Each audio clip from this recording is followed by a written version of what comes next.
was never your partner. I'm just your wife. Kaya hindi mo ako nire-respeto. Because nobody has the right to hurt me this way. Hurt? Hindi mo alam kung anong sinasabi mo, Jerry, dahil hindi mo alam kung gaano mo ako nasaktan. Huwag mong ipamukha sa akin ang mga sakripisyo mo dahil hindi mo alam kung gaano ako naghirap bago ako nakarating sa kinaroroonan ko ngayon. Dahil pinabayaan mo ako. So stop acting like you know my pain. Stop acting like you own it. Mahal mo ba ako dahil kailangan mo ko?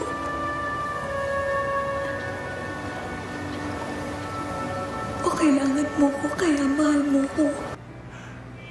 I didn't even believe in forever, too.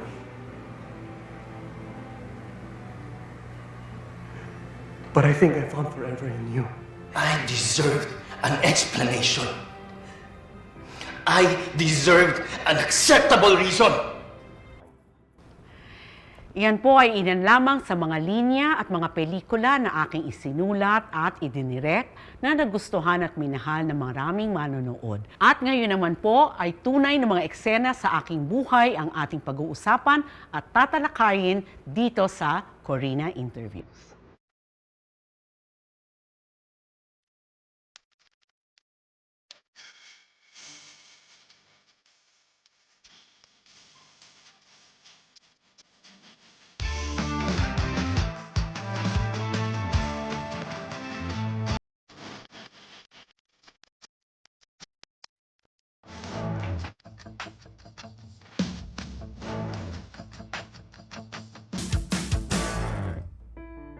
We deserve an explanation. We deserve an acceptable reason. Okay ba? Dinidirect ako. Okay. Ano yan ha? Yan ang isa sa mga linyang tumatak sa kamalayang Pilipino. Sa isa sa mga pelikula niya. Kung paano siya naging award-winning director, screenplay writer at producer. Lahat ng linya ng kanyang pelikula trending. The one and the only direct, Inang Olivia Lamasan Isindahan! Ayan! Direk, kumusta ka na? Okay na ako, Corinne. Corinne, it's been a while. It's been a while. Alam niyo ho, seatmate ko to sa ABS-CBN production. That was in 1986. 1986. Oo. O, Pero, tabi-tabi pa. estudyante kita sa Meridional College. Correct! Prof, kumusta na ang mga buhay-buhay? Okay naman. Oo. I'm retired now. It's been 3 years. There's no such thing as retirement. Nag-retire para ako sa corporate, di ba? I've been with ABS for almost 40 years as part of the executive. Oo, as creative head of Star Cinema. And then when Malu retired, I assumed the managing director post. Pag sinabi po ninyong Olive Lamasan sa ABS-CBN noon, talagang alam na alam nila kung sino siya. Pero ano nga ba talaga ang ginagawa ng isang creative head, right? As creative head, kasi sa'yo dumadaan. Number one, dumadaan lahat sa'yo ang mga concepts, scripts, so for your assessment and for your and eventually for your approval. Green light mo siya, okay na to. So kailangan mong basahin yung buong Yeah! script. Hindi lang basahin, Corinne. You are with the writers and the director in the entire process of creating and developing the material. Yun. So, grabe yan. So, okay lang. But at that time, Star Cinema was producing 12 to 20 movies a year. So, every week. So, nagba-brainstorm ka rin, etc., etc. And as creative head, in charge ka rin of training and mentoring future creatives, no? Brainstormers until they become writers, head writers, creative heads. On the side, they allowed me to direct. Yung pagiging writer at saka director ko, nangyari yan. Hindi ko yan pinangarap. Yun. Nangyari yan because of exigency. Kasi kailangan, wala na tayong choice. Kailangan kang magsulat, kailangan kang mag-direct. Palagi yan na sinasabi sa akin ni Malu Santos na aking boss. Ayun. So kailangan. My belief is that the set is a live set. So yun. nagpabago-bago pa. Yeah. Depende kasi minsan sa bigay ng artista, sa bigay ng sitwasyon. Sometimes you'd say, hindi ko na kailangan tong eksenang to. Or, kulang, kailangan ko pa to. So yun. And then, yung mga linya na sinasabi ninyo na trending, sinasabi niyo na, grabe ang tama sa puso, most of them, sinulat ko sa set. Lahat yan, wow, sinulat yung ko. biglaan lang. Yung biglaan lang. At hindi lang naman kasi yung mga pelikula ko ang nirevise ko. As creative head, for example, of Star Cinema, there were lines that I revised. Kaya kunwari sa credits, may makikita additional lines by Olivia Lamasan. Grabe naman talaga yung mga linya na yan, di ba? Talagang, hindi pa tapos. Marami pa kaming linyang ipapakita sa inyo. Lahat yan, care of Olive Lamasan. Paano ka nga pala naging inang? Bakit inang ang tawag sa'yo? It started when I joined ABS-CBN. I was supervising producer of Going Bananas and then executive producer of the Sharon Cuneta Show. Nagkatrabaho kami ni Joy Tambunting, who's now a congresswoman. Kami dalawa magkatandem, tapos she would cry to me, tell me all her problems, seek advice, and then she said, "Oh, you're so motherly. I will call you Mommy O." So, Mommy O ang tawag. So, lahat, Sharon Cuneta, yung mga dancers, kanya Mommy O ang tawag. Dating si Raquel Aguilos. Mommy O, social naman masyado yan, di ko masabi yan, ganyan. Ikaw na lang si inang sa akin. And that's it. Parang that caught on. Pati si Gabby Lopez, pati si Charo, inang na ang tawag. Talaga? Pati yung mga gwardya, lahat inang. But it was very handy sa akin kasi anak naman ang tawag ko sa lahat. Ang handy sa akin kasi pag nakalimut, kahit nagdidirect ako, wala si Piolo, anak. Anak na lang ang tawag. Pero meron talaga siyang sarili niyang inang. Taga saan si inang? Nanay mo saan? Iloilo or Tarlac? Tarlac. She's from Tarlac. My father is from Iloilo. So, nagsasalita ka ng Ilonggo, Kapampangan?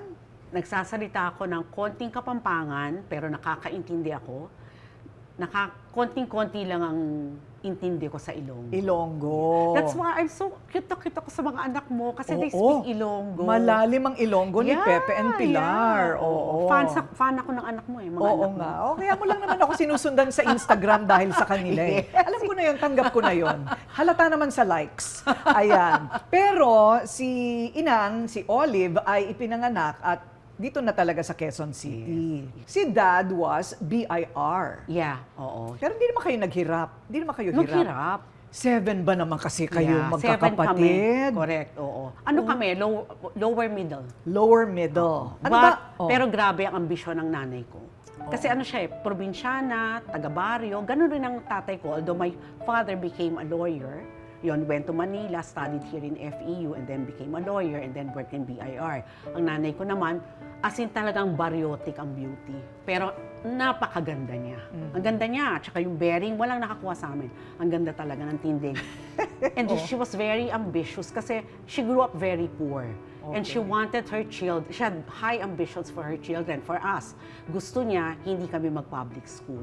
Gusto niya, nasa private school kami. Ano ang mga racket niya?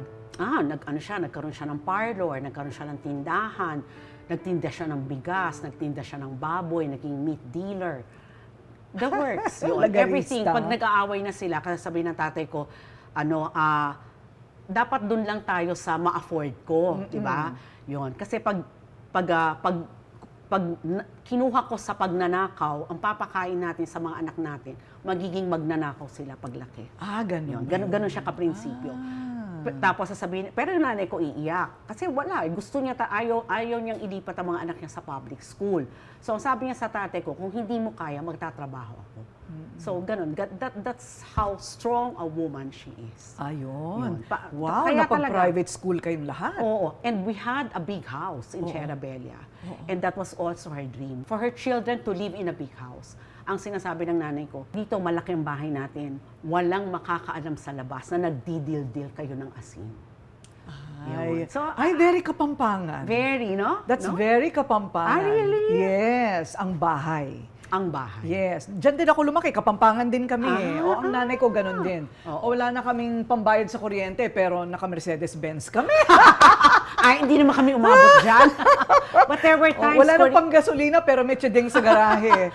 Pero yung ganong klaseng yung karanasan, di ba? Yung hirap. Anong naging epekto naman sa'yo? Na-process mo naman. Yes. Eventually, na-realize ko, lahat pala ng mga painful experiences, ang laking tulong in building characters, no, that I write, that I direct. Kasi na-experience mo yung pain. Yun. So, and it's really a matter of, when I'm writing, of being able to open it and go back at makahugot ako sa pain na yun. Pain is necessary in, di ba, pag-evolve ng character ng tao. Oo naman. So yun, so para sa akin, okay lang. Parang, sige, kung may pain ito, aaralin ko siya, ipoprocess ko siya, I will, di ba, get over it, di ba, may movement ka naman talaga to move on from it, but nurture it. Kasi kakailanganin mo in your creative pursuit. Parang parang pasasalamatan mo pa nga yung ganong klaseng karanasan. Abay, siya'y lumuhod sa munggo. Totoo pala yun? Oo, papaluhurin ka, tapos may mga libro. Grabe ang pagiging disciplinarian niya sa kanyang mga anak. I suppose because she grew up in that generation, di ba, yung war, kaya ganyan sila mag-discipline. Wow. Ako ko rin, alam ko ang difference ng sakit ng belt, ng kawayan, ng walis, at ng palo-palo. Ganon? Alam namin magkakapatid yung differences sa sakit na yan. Talaga ba? Ano yan? Kung ano lang ang mahawakan o depende sa Kung kasalanan? kung anong mahawakan. Pero hindi ko, kasi I love my mother so much, I love my dad so much. Parang nire-recognize ko yung kabutihan na naidulot ng mga pagdidisiplina nila sa amin. Oo. Gusto mo daw mag-doktor dati eh. Bata pa ako, siguro mag-graduate ako from high school. Tapos sabi ko, Ma, sa college, pwede po ba kumuha ng medicine? Ano yun? Pagdodoktor, kasi gusto, or kaya nurse, kasi gusto ko maging katulad ako ni Ninang Elma. Ganyan. Sabi niya, Olivia, wala tayong pera para dyan. Pangalawa, kung may pera tayo, sayang lang. Kasi mag-aasawa ka rin naman kaagad kasi babae ka. Yun. Of course, I resented kasi babae ka. Kaya mag-aasawa ko. May judgment na kaagad. But, on the other hand, I understood the part na wala kaming pera. Ayun. So, I opted for another course and it led me to Merrinal College, Communication Maganda Arts. naman ang nangyari sa'yo. Marami kang pinagdaanan, naging napaka-disciplinarian, pero ano nga ba talaga ang pinagdadaanan ng isang award-winning director sa kanyang kabataan? Paano ba humubog ng isang Olivia Lamasan? Yan ang malalaman natin sa ating pagbabalik. Napakabait niyang hipag. Gusto niya kung anong nararanasan niya, na experience niya. Gusto niya rin pa-experience sa buong pamilya niya. Ginagay niya yung mga pamangkin niya, kung anong pangarap ng mga pamangkin, sinusuportahan niya. Tapos tinatawag siyang funny auntie ng lahat. Lahat ng mga pamangkin niya, para na rin siyang tunay na ina.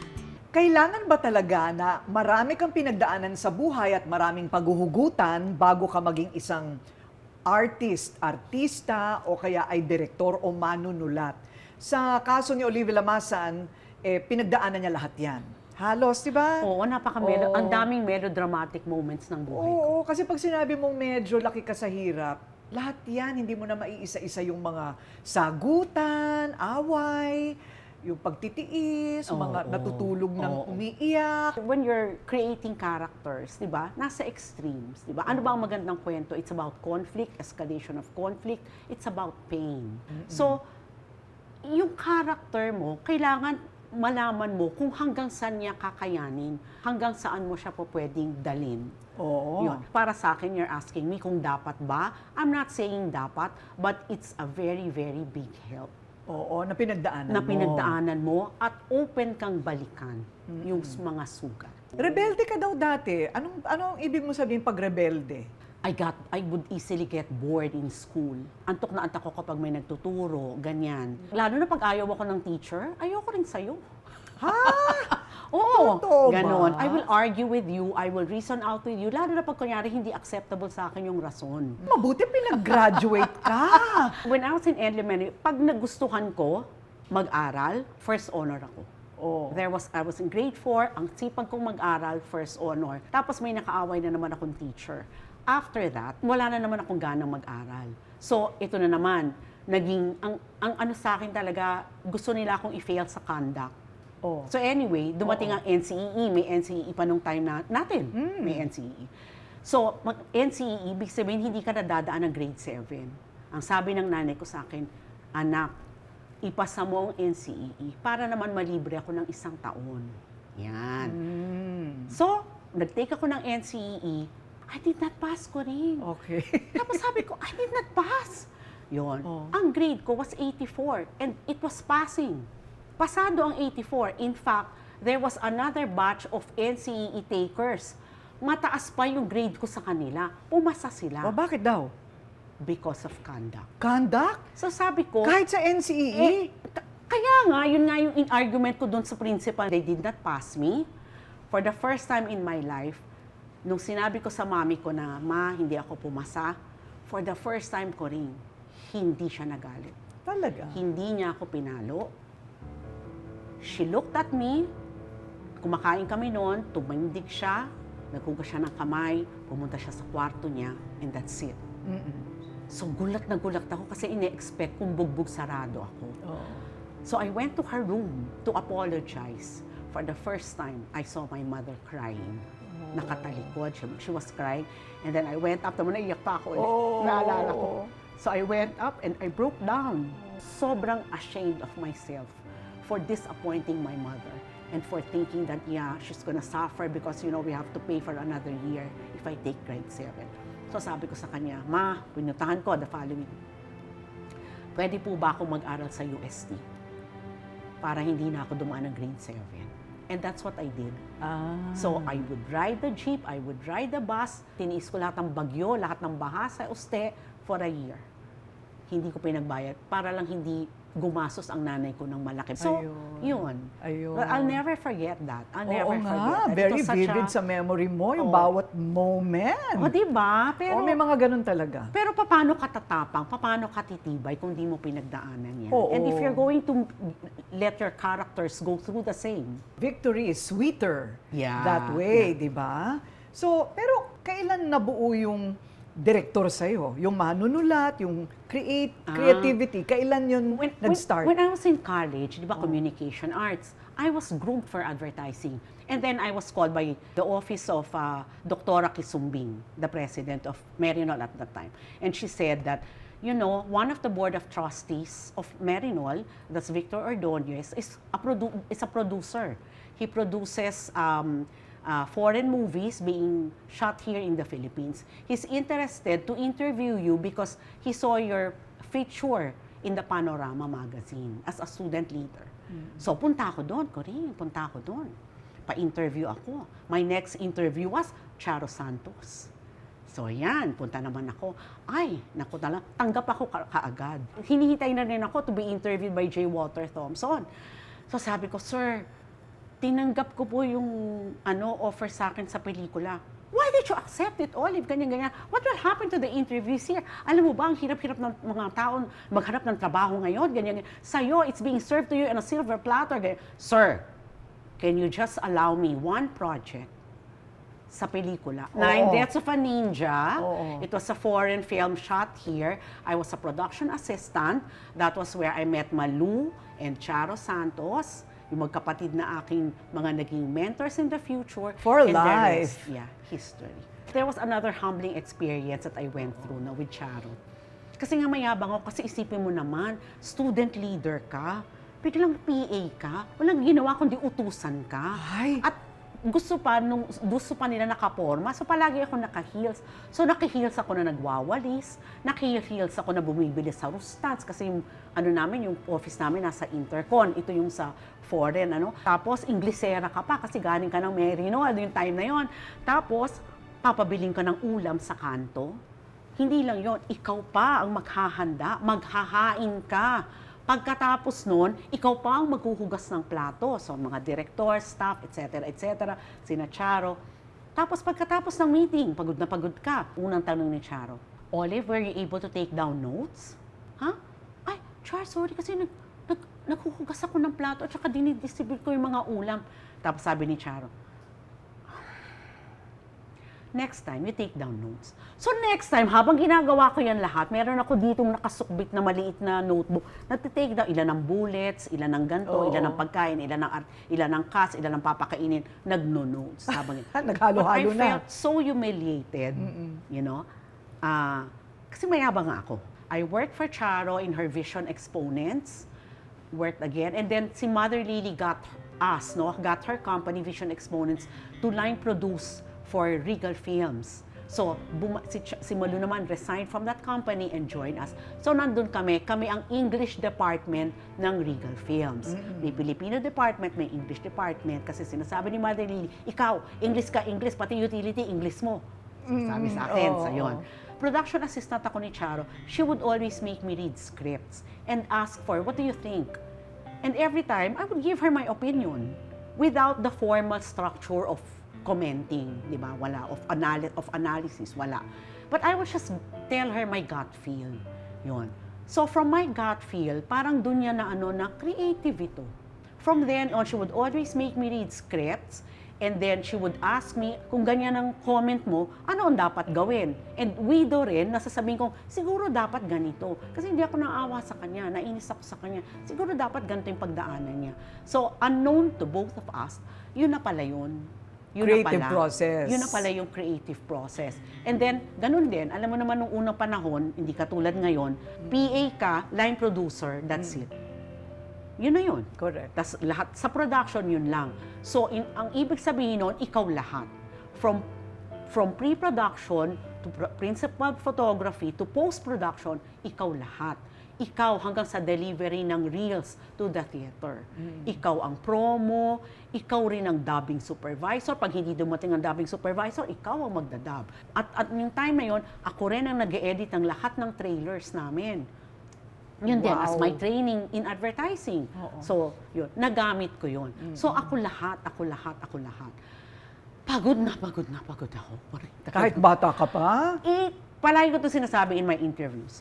8 years, since I started working, 8 years, maniwala ka't hindi ko naramdaman ang weekend. 7 days a week, nagtatrabaho ako. Siguro pupunta lang ako sa birthday ng nanay ko, birthday ng kapatid ko, and then I will have to go back to Regal. It was that tough for me. Pero passion. Passion, but at the same time, I realized that lahat naman pala ng paghihirap mo, talaga namang merong gains. Kasi lahat pala yun, bumuo sa pagkatao ko bilang mentor. Bilang isa sa mga magte-train sa future creatives and future production personnel. Yun. Oo naman. Parang napagdaanan mo na parang tuition fee, no? Right. Parang tuition. So, I'm sure ikaw rin, ang dami mong kwentong ganyan, di ba? darling, pag nagkwento ako, abutin tayo ng 2 oras dito. Yun na nga. And then, going back, so producer, di ba? Yan. And then after that, parang a year after Regal, Charo resigned and went to ABS. And then I followed. Pumunta ako sa ABS, and then I worked, as I mentioned earlier, naging supervising producer ako ng Going Bananas, and then eventually naging executive producer ng The Sharon Cuneta Show for 6 years. And then Ikaw pala ang Sharon Cuneta Show. Yes, Okay. And 6 Going years Bananas. yan. Oo. In between that, dumating ang Maalaala Mo Kaya. Narito po ang isang natatanging liham kasaysayan na aming napiling ibahagi sa inyo. Which was really very close to the language that I got used to, which was film. No? So Maalaala Mo Kaya. Parang film on TV. Yes. No? In fact, that was what we did. We turned MMK into film on television. Mukha nga siyang pelikula pag pinapanood mo, no? Kinarir namin yan ni Malu, Charo, at saka ni Rory Quintos. That was what we did. So, I was the first supervising producer of Maalaala Mo Kaya. And then when Malu, nung nag-join ako sa ABS doing Sharon Cuneta Show, I was still line producing movies. Binuksan uli ni Charo ang Vision Films. So, nagla-line produce ako habang ginagawa ko yung Going Bananas sa saka The Sharon Cuneta Show. Dumating ang Maalaala Mo Kaya, tapos naging supervising producer ako, and then when Malu joined ABS-CBN, ipinasa ko sa kanya yung pagiging head ng production ng Maalaala Mo Kaya, at ako naging head ng creative. Ayun. And as head of creative, ayan si Direk doon, isa doon, we were forced to train writers kasi at the time, talagang sobrang manaka-naka lang yung pwede mong makuha na mga writers at directors outside because they were all contracted under the big studios like Regal and Viva. So, wala kaming choice kundi ang mag-train. Widow lahat, widow. But my first stint with writing was in the movies. It's an action movie under Vision Films, no? The very second yata of Vision Films. Yung writer, ang dami niyang tanggap sa labas. Yung director, sinasabi niya, kailangan mag-revise. Hindi ako mag-shooting kapag hindi nag-revise. Akong producer, ang training sa akin ni Charo, deliver at all costs. Deliver within budget, deliver within schedule. Anong gagawin ko rin? Sabi ko, try ko kayang i-revise itong mga action na na eksena to. So I tried it. Tapos pagdating ko sa set direct, ito po, okay, sige. Tapos, ang ganda nito sabi ni Bong Revilla, ganyan, ano nito okay ito Until they discovered na ako pala ang nagsulat. Ayun na. Yun na ang senyales na ito ay talagang para sa'yo. No? Maalaala mo kaya, Going Bananas, tapos napunta sa pelikula, ay, siya pala ay nagsusulat din. O, ayan na. At yun na, nagbunga na, ipinanganak na ang nakilalang si Direk Olivia Lamasan. Ano naman ang kanyang mga karanasan kasama ng mga artista? Ayun. Ibubuko kaya niya kung sino yung mga pinakamaraming take. At yung pinakamagagaling. Magbabalik po kami. She impressed me as a very confident woman. Ang lakas-lakas ng boses niya nung ini-interview ko siya. Talagang napuno niya yung kwarto ko ng boses niya. Siguradong-sigurado siya sa lahat ng mga sagot sa mga tanong ko. And she was very, very presentable. She was in a very nice blouse and skirt. And parang, alam mo lang na pinaghandaan niya talaga yung interview na yun. Kaya, maganda yung naging kutob ko sa kanya. She's very, very passionate about what she's doing as a writer, as a director, and as a producer. At napakasipag. Aminado ako na demanding boss ako. Alam kong madaming beses niyang gustong sumuko. But to give credit to her, she never quit. And I'm really so happy for everything that she has achieved. Si Leb is one of the most generous people I know in the industry. She has always freely shared her talent, her gift of writing, and she's been a very generous mentor and friend, not only to me but to countless directors. One of her greatest strengths really is mentoring. Si Leb, si Olive, hindi yan nakakatrabaho pag relax mode. She works tremendously well under pressure, really. In fact, her best scripts, her best scenes were those written under great pressure when all the actors are already on the set and everyone's waiting. Doon talaga lumalabas yung creativity niya. She was very humble na pinapakita niyang maski nag-ano siya kahusay na director, lagi siyang eager to learn. And nag-pay off naman yun ng malaki, lalo na in terms of craft, kasi mahal ka sa kanya ang craft. Si Inang pag umaanggulo, hahanapin niya yung pinakamalalim na shot. Tapos sasabihin niya, Kathy, lagyan mo to ng talent. Gusto niya yung bintana na lumusot sa susunod na bintana, kailangan may tao doon. Pagdating sa set, kailangan meron na siyang sarili niyang spot, meron na siyang yellow pad, ang kanyang V7 na ballpen, blue ink, at cola. Tapos susulat na yan. She writes lines beautifully. Pag siya nag-motivate ng artista, parang kahit kaming staff na mo-motivate. One thing that I learned the most from her was yun nga, yung sa creative process, yung sa writing. Yung paghimay ng characters, yung kung paano kilalanin ng buong buo yung characters, yung pinagmulan nila, ano ang pagkatao nila, backstory, love story, values, etc. Kung mayroong A Star is Born, an award-winning director is born sa mundo ng pelikula. Ayon, mula sa pagiging utusan, ngayon napunta sa telebisyon at napunta sa pelikula. Doon ka na talaga nakilala sa pelikula, Inang, di ba? Direk Olive, talagang sa pagiging direktor. Right? Sa pagiging direktor, pero Sa totoo lang, I've done just what, 11 movies. As a director? As a director. Because my job really is in the corporate as creative head. Ah, okay. Pero doon ka nakilala. Kasi Oo. naman tago ka sa Oo, corporate, oo, no? Sa oo, TV. oo. Do you see yourself as a director more than a writer o manunulat ka talaga bago director?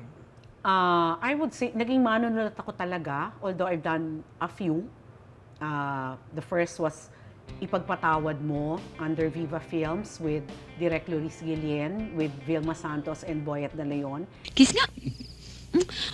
Bango-bango naman ang baby ko! That was my very first, and that won best screenplay in Urian. Ah, wow. Yun. And then after that, I did a couple more with Direk Luis under Viva, and then Direk Luis again under Seiko Films, yung kay Gretchen Barreto, Richard Gomez, and Johnny Delgado. So yun. After that, kasi I already went to ABS, I was supposed to have written something for Ishmael Bernal, pero hindi natuloy. And then again, out of necessity, naging director ako sa TV muna kasi wala kaming makuhang mga direktor. So, nung nag-direct ako sa TV, sinabi ni Molo, mag-direct ka kasi kailangan natin ng mga direktor. So, napilitan ako mag-direct kahit ayoko. Tapos, nung gagawin na yung Maalaala Mo Kaya movie, walang pa pwede mag-direct dyan, Olive, kundi ikaw. Sabi ni Manny Charo, yeah. Because you started Maalaala Mo Kaya. So, napilitan na naman ako mag-direct sa pelikula. Even if I was really reluctant, I did not believe in myself, but I was forced to. Sa susunod, hindi mo na siya may ilalabas ng walang pahintulot ko. At kailan ipinagbawal na ilabas ng ina ang kanyang anak? Hindi mo makukuha si BJ sa akin, Marisa. May mga forces lang na talagang tumulong. Isa doon si Direk Ishmael Bernal, si Direk Marilu Diaz Abaya, si Mike De Leon. Parang crash course nila ako in a week sa filmmaking. Yun. And of course, I was aided by Direk Rory Quintos. She became my assistant director. Yun. And Cathy Garcia Molina Sampana. Oo, mga matitinik yan. Matitinik at saka mga pagod. Ayun, namundok na si Direk Rory. Oo. And I was also given, Maalaala Mo Kaya movie, I was also given a very good cinematographer in Romy V2. Oo, so, Romy V2. assisted ako talaga. Very, talagang premier yung mga kasama ko doon. Oo, no? Pero Talagang nanginginig pinagpala. ako. Bakit? Kasi it was my first. Sa TV, ang first ko was with Carmina Villaruel and Rosson Padilla. I requested for Carmina kasi ako ang pumili sa kanya nung nag-audition siya sa Regal Films sa Pinulot Ka Lang sa Lupa. So sabi ko kay Direk Ishmael Bernal, Direk, this is magaling po ito. So yun. So dahil may body-body kami ng nanay, ganyan ang mami niya, so siya ang ni-request ko sa first ko sa TV, sa Maalaala Mo Kaya.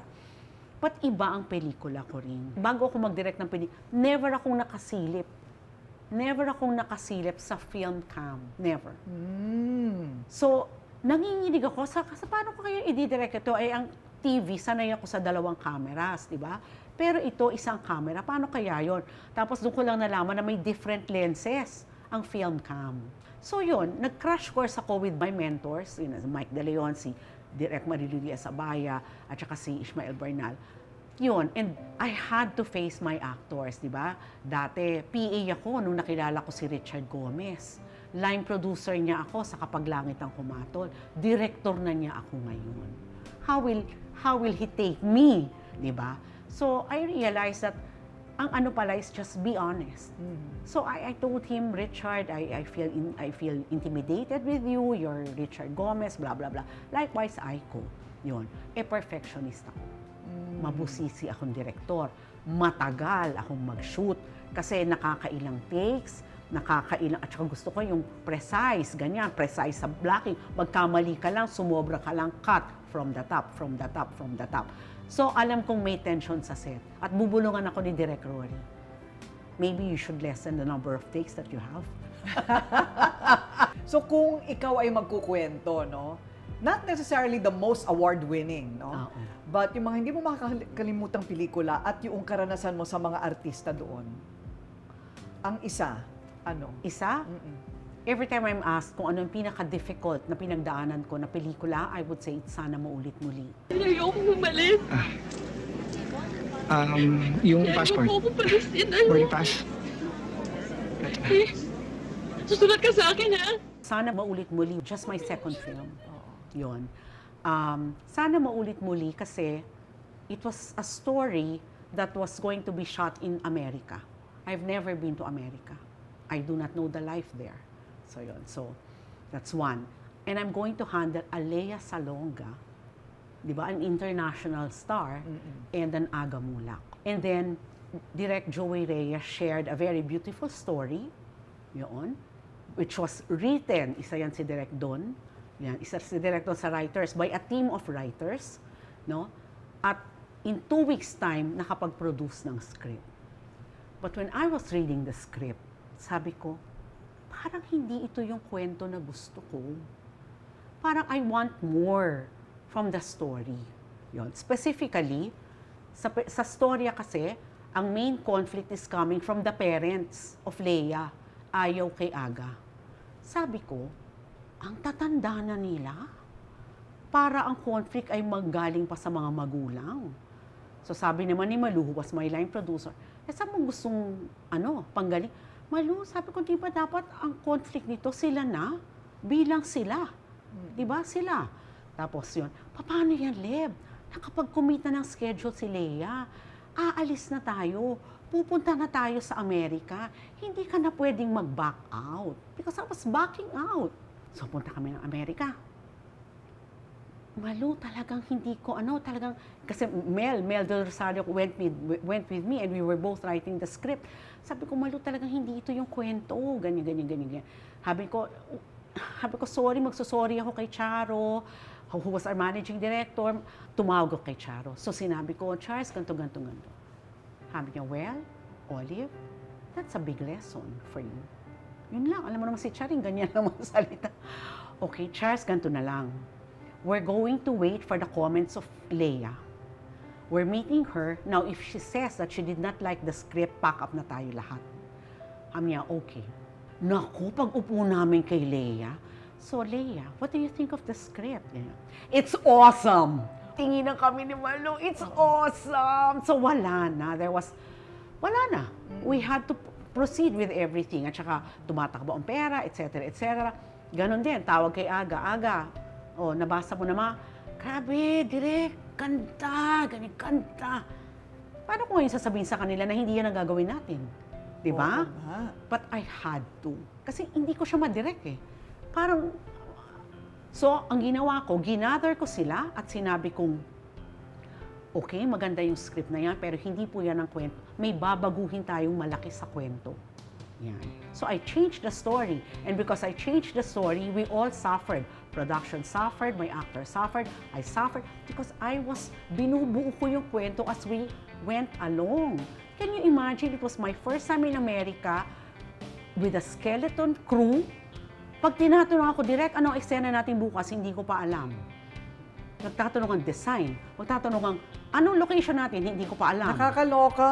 Grabe. Oo. Grabe. At pag uwi ko, dahil tinapyas-tapyas, di ba? Pinanood ni na Charo ang pelikula at lahat sila nagsabing, what happened to you, Olive? Ganon. What happened to you, Olive?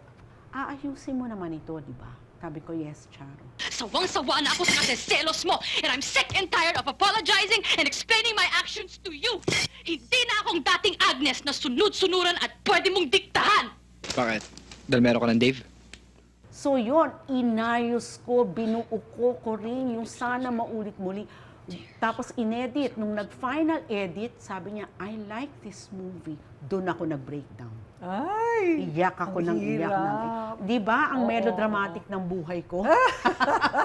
So that's one of my most difficult movies. At saka galit na galit sa akin lahat. Galit sa akin si Aga, galit sa akin yung nanay ni Leia. But Leia was so impressed with me because I made her cry. Nung time naman na galit sa akin si Aga, kasi yun paano ba nangyayari? Nakatanga tayo sa set, etc.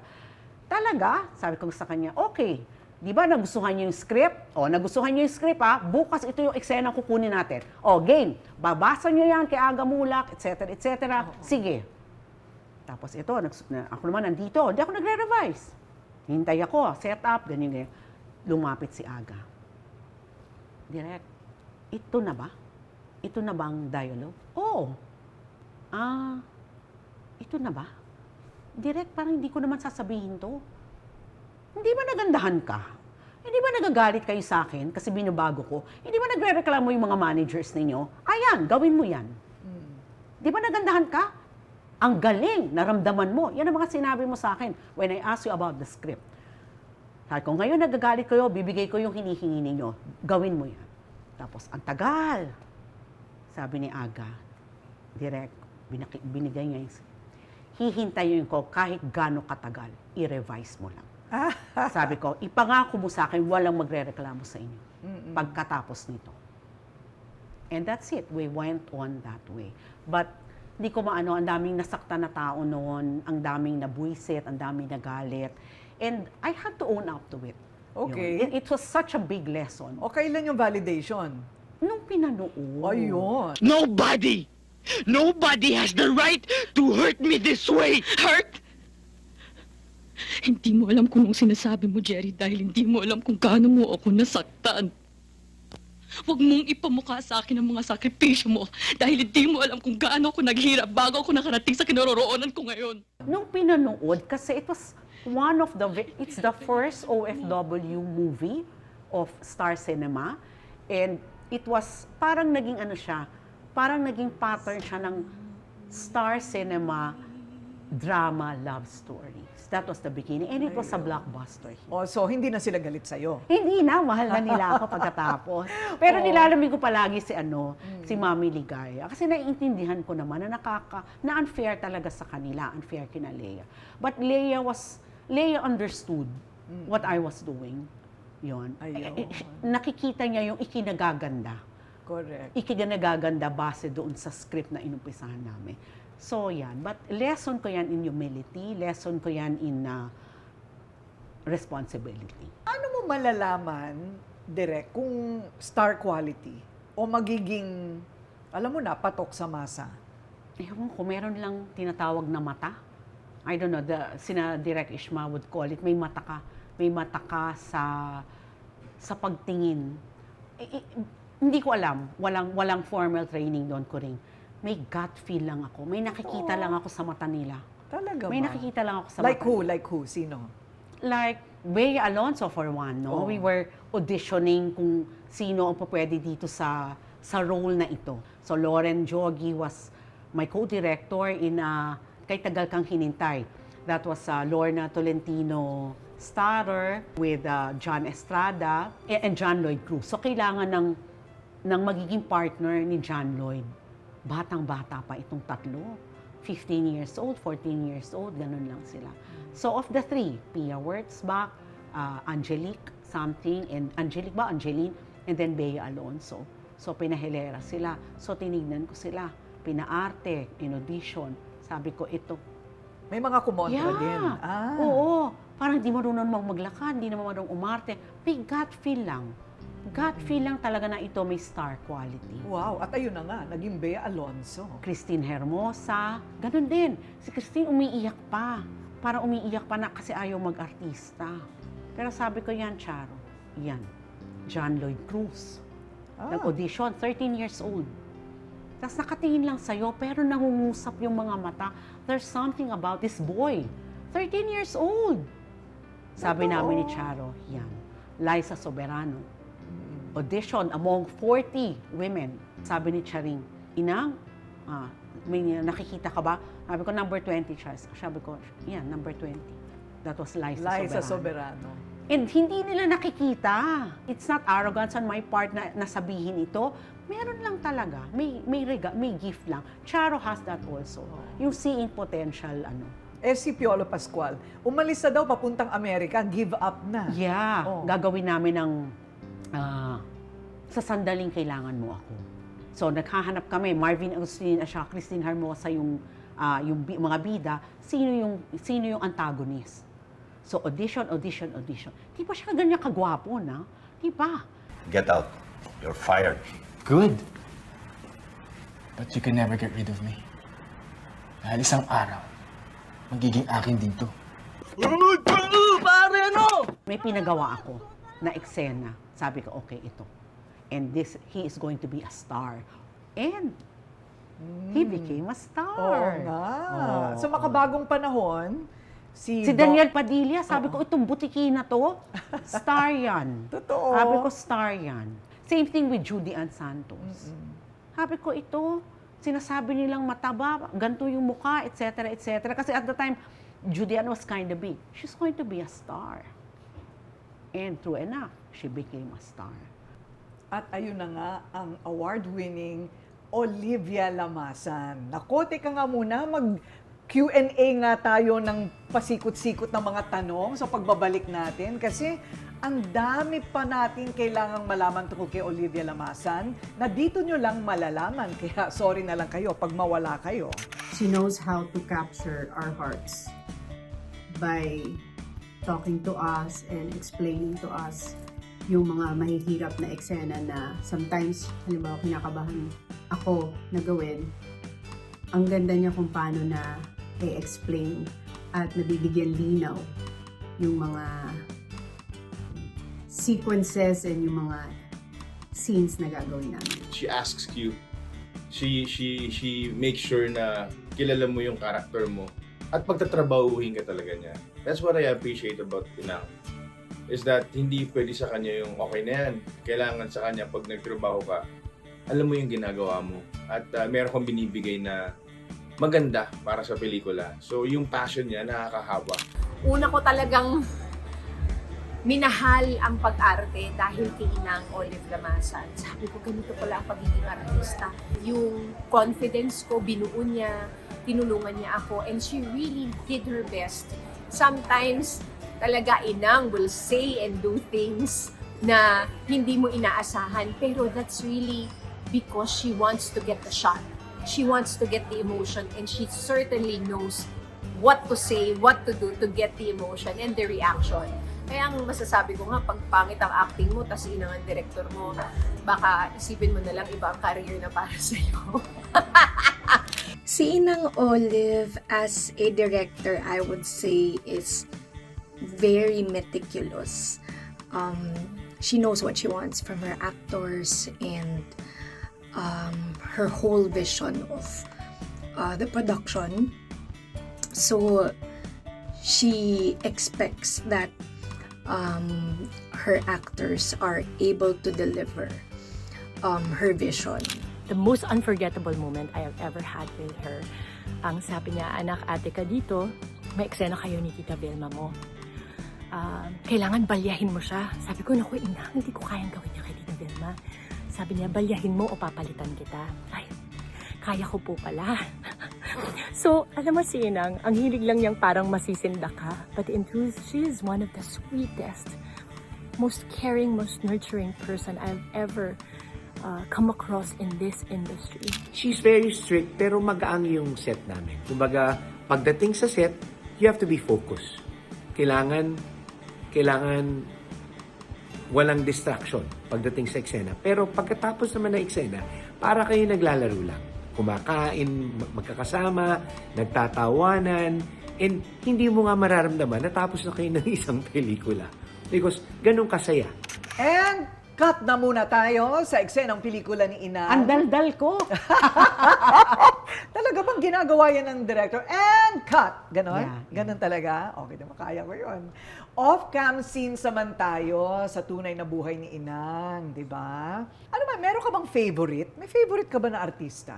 Artistang... Mahal ko. Mahal mo. Mahal ko, gusto Ayan. ko makatrabaho. Oo, Of course, there's Sharon Cuneta. Bakit? Sharon kasi and I come a long way. Ay, 6 because years of the Sharon Cuneta Cuneta show. Yes. I know all her, most of her secrets she has shared with me. So, ang bilis lang. At saka, gusto ko si Shawi kasi napakagalang niya. Napakagalang niya. She's a pro. Tsaka, alam mo si Shawi, batuhan mo lang. Alam mo, nakikinig, ano? Tapos, minsan ina-acting ko pa para sa kanya. Pag inarte niya, parang wala akong instruction. Parang wala talaga akong in-instruct. She owns it. She delivers it as herself, as the character. Yan ang gusto ko sa kanya. Nice. Si Okay. Charo Santos Concho, Yes. whom I directed in a TV episode of Maalaala Mo Kaya, natulala ako sa galing niya.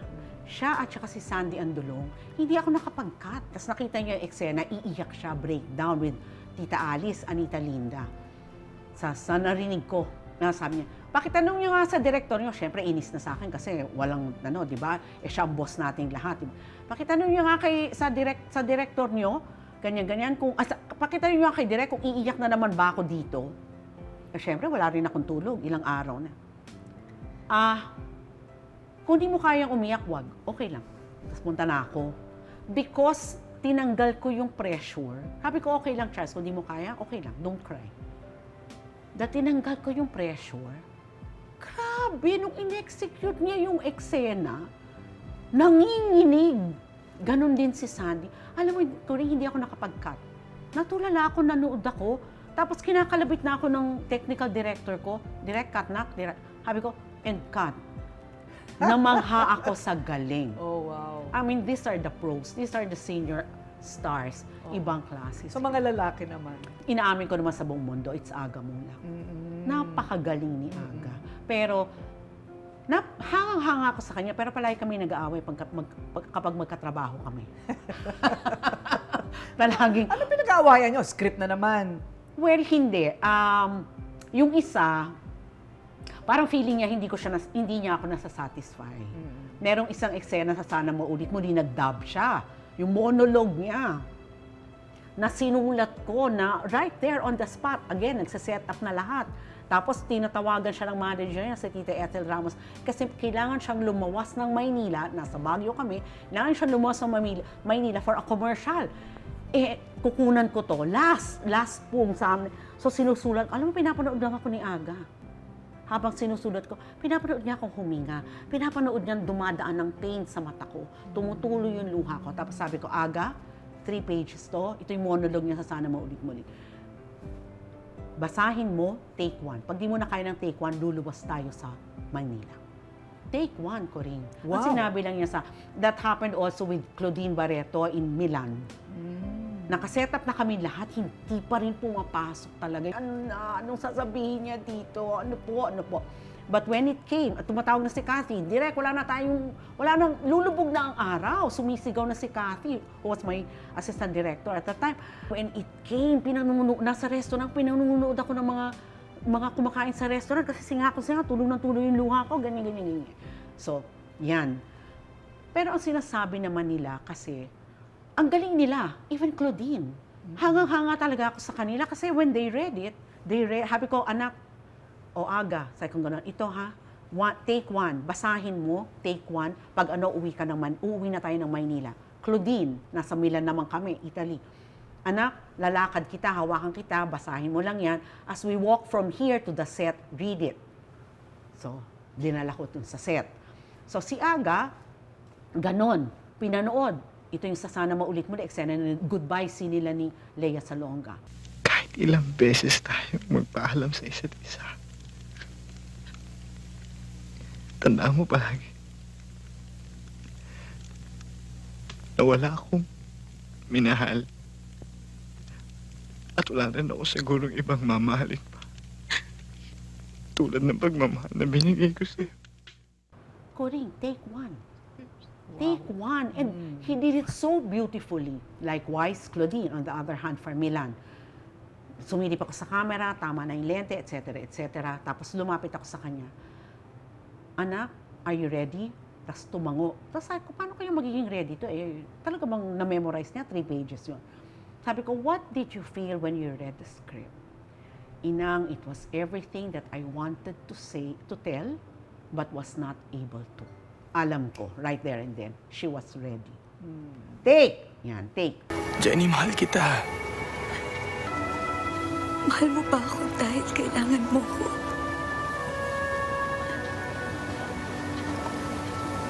O kailangan mo ko kaya mahal mo ko? They did it so beautifully, take 1 yung mga eksena na yun.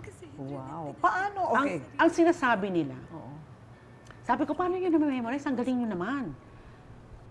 Sinasabi nila, because yung writing mo kasi, Inang, parang it flows.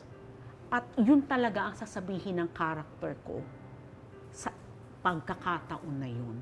And it resonates so deeply in me that I can just say it. It just flowed out. Yun lang. Ganun daw. So yun na nga. Parang sinagot mo na yung susunod kong tanong, ano ba ang paano ba magpaiyak ng artista, paano ba mag-impluensya sa kanya, mag-inspirasyon sa kanya, nadadaan mo sa pagsusulat mo. I think bukod doon, ang haba palagi ng discussions on character. At saka ugali ko bilang director to make, kasi dito wala naman tayong reading or, di ba, yung mga parang may mga binibigyan mo sila talaga ng oras para mag-method acting. Hindi ganun yung mga artista natin dito. Kasi walang oras. Walang Walang oras budget. Walang budget at hindi kinaugalian. Yun. So, nasa director. So, para sa akin, you need to know your character. So, I make them go through exercises prior to shoot. I involve them in creating their characters. Kahit yung nuances, mannerisms, etc., etc. Napamana ko yun sa mga director na na-mentor ko. Yun. I would ask them to answer several questions. May mga ganyan ako. May mag-formulate ako ng mga questions. Sagutin mo yan. Create your backstory. Anong nangyari sa araw na to bago itong eksena nito. Mga ganyan. So, kapit na kapit yung mga si Tony Gonzaga. Kasi favorite ko silang lahat eh. Piolo, Tony. Kasi may Angel Locsin. Kasi may mga iba kaming pinagsamahan at the time that we were doing the movies. And they would always say that, hindi naman po ako magaling umarte, bakit niyo po ako napaarte? And it's really because, aside from aided sila ng script, may trust, precise pero natural. Ha? Natural dapat dumating, dapat ang natural mo lang. Ang hirap so, yun, I don't know. Ang ano ko talaga is that I involve them in creating the characters, in getting to know the characters, and I get to know them. Kaya alam ko yung pain points nila. There's maraming discussion. Saka alam ko kung saan ko, nagkukwento lang. A very good listener ako rin kahit nung bata ako. So alam ko, akala mo ganun lang? Hindi, naaalala ko yan lahat. Pagdating natin to sa eksena, bigla ako magtatanong sa'yo. At saka mahilig ako si Isa Calzado at saka si Isa talaga nagro-roll ang camera. Lalo na ngayon digital, nagro-roll ang camera. Fire akong questions. Pag sinabi ko, ganyan. So, kasi kailangan kahit konting igting lang so nagugulat sila sa tanong. Pag ganyan, okay na yun. Yun ang hinahanap kong line. Say your line. Cut! Okay. Tapos throw. Breathe. Ganyan. Then I'll throw another question, another motivation. Yun. But that came from me getting to know them prior to directing them. Ayun. Naabutan naman ni mother mo ang iyong tagumpay? Ay, oo. O ano naman sabi niya? Ay, tama ka pala, hindi na kita pinakialaman. Hindi. Very proud siya, pero palagi niyang natatawa. Nahihiya ako minsan kasi nandun siya. Eksena namin yan sa totoong buhay. Kaya naman pala. Authentic. Oo, may ganyan. Minsan, basta nakalimutan ko na kung anong movie, parang ayoko siyang manood kasi eksena namin dalawa yun. Yung anak, directed by Direk Rory Quintos. Yung confrontation ni Vilma at saka ni Claudine. Yun.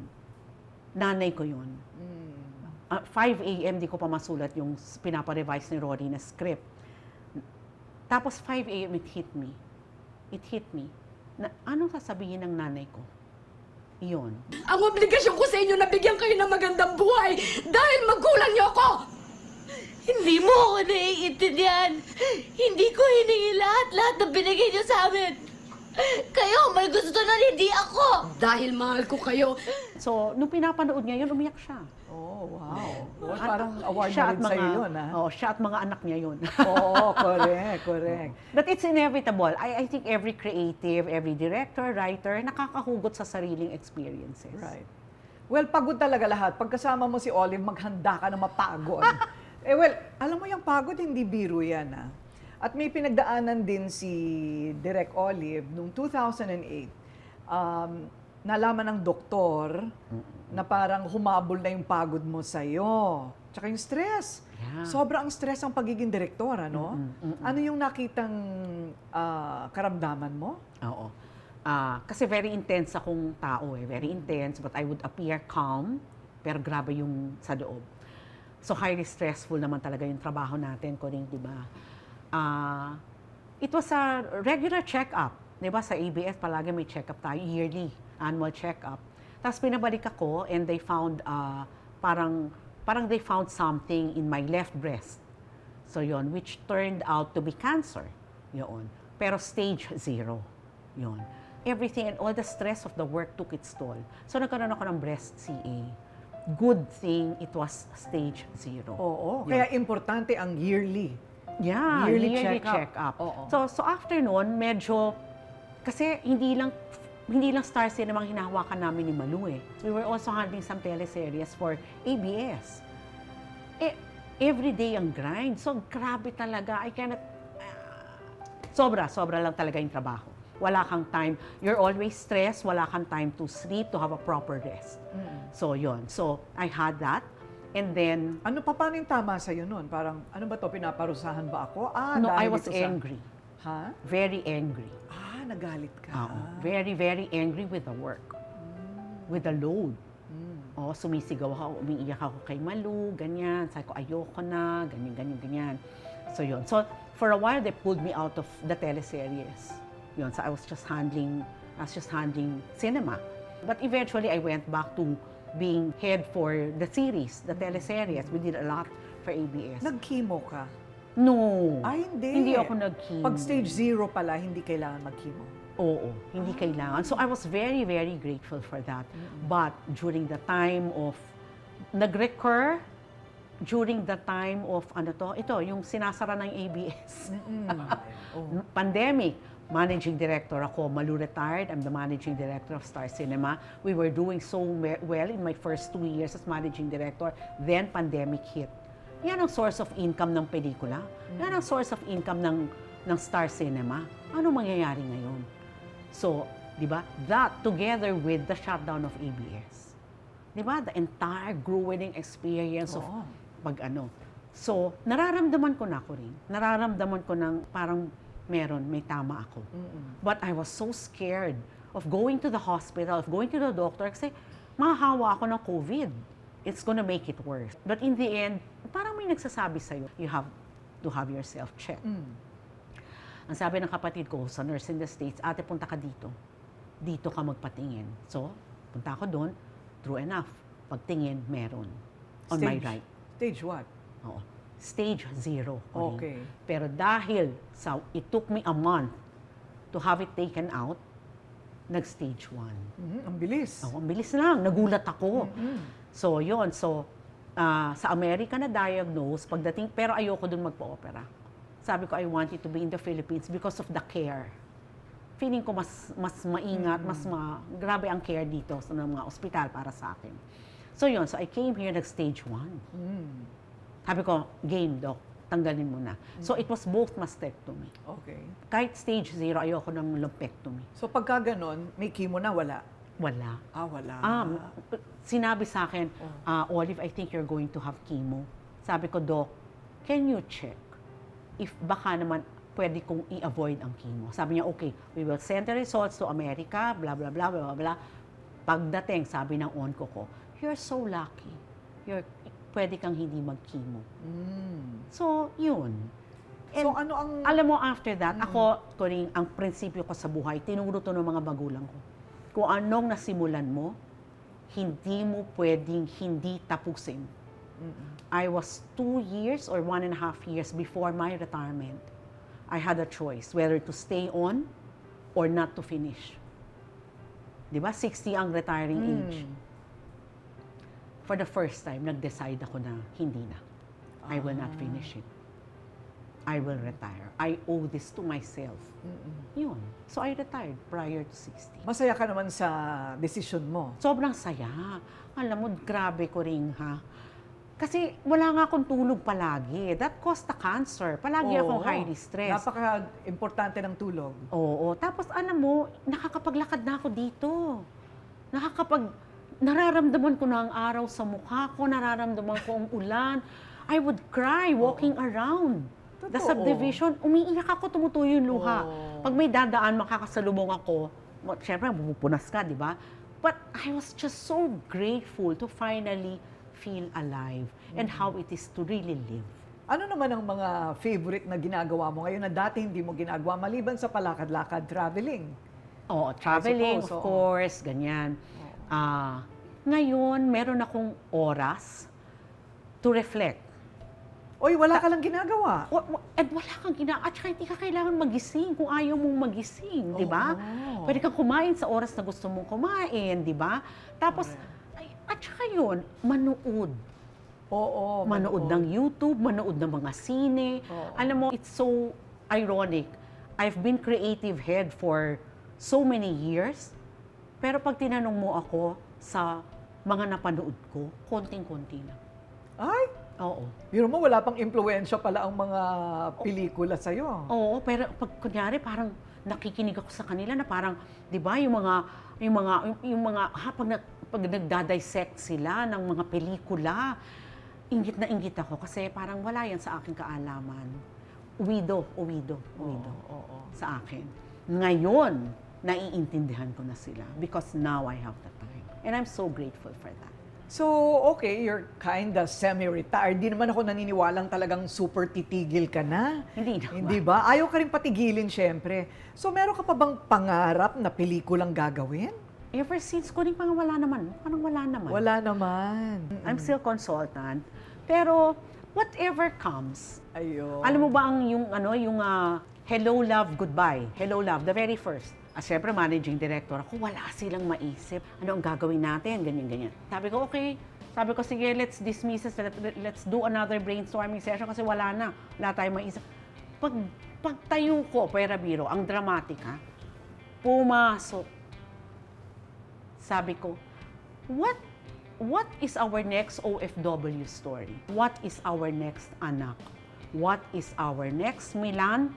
What is our next Dubai? What is our next OFW story? That's it. That gave birth to Hello, Love, Goodbye. Nako, pag nagsasalita si Direk ng ganito, parang ayaw pa niyang mag-retire. Hindi naman.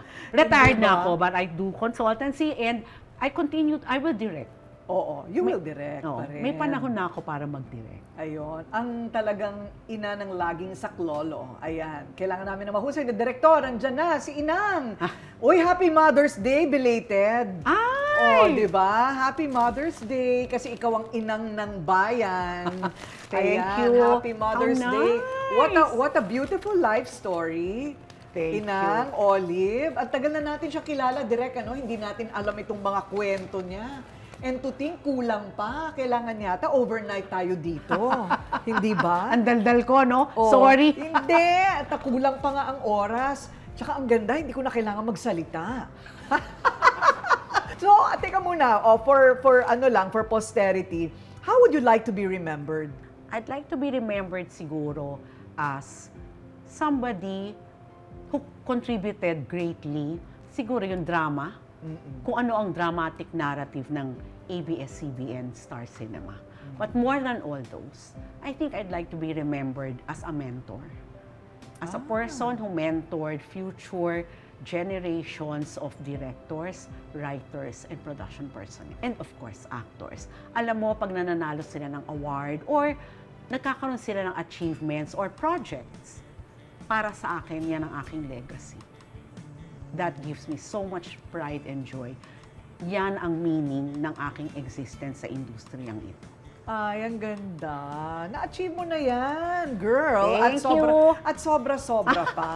Sobra-sobra pa.